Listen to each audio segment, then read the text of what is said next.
Questa è una bella litografia di Winzel, tipografo napoletano, che raffigura il principe di Satriano, Carlo Filangieri, che fu comandante delle truppe borboniche, tra i cui titoli vi era quello di duca di Taormina, in quanto fu lui che realizzò la litoranea al di sotto dell'abitato di Taormina, la strada che diciamo che attraversa Mazzarò fino a giungere a Catine. Della piazza durante i modi. Sì, più che della piazza intervenne con il corpo di spedizione, intervenne con una spedizione navale che sbarcò a Messina e poi da Messina iniziò la riconquista dell'isola, perché la cittadella non era mai caduta in mano ai rivoltosi. Quindi il Filangieri, ripeto, si distinse in quest'opera di riconquista della Sicilia al Regno di Napoli e quindi fu un benemerito. Fece molto danno. Ma sì, insomma, ma la guerra anche gli americani non è che ne hanno fatto di meno, ne hanno fatto molto di più.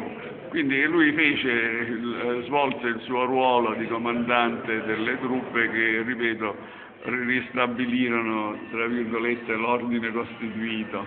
Era decorato di... Dopo la rivoluzione del 47. Sì, dopo del 48, sì, il 47, vabbè. Messina che fa lì e poi sì, e poi il 48, vede, aveva il Toson d'Oro, l'ordine di San Gennaro, l'ordine dello Spirito Santo, che era, diciamo, molto decorato, come il principe Antonio Ruffo, che abbiamo... La celeberrima... Sì, questo è Carlo V, secondo Tiziano in una raffigurazione classica, perché Carlo V è legato al castello di Scaletta in quanto tostò per ringraziare il marchese il cui figlio era caduto nella battaglia della Goletta, e quindi salutando poi il barone marchese barone della Scaletta, gli disse: ti saluto principe della Scaletta, perché lo nominò sul campo principe proprio in riconoscimento dei meriti acquisiti dal figlio.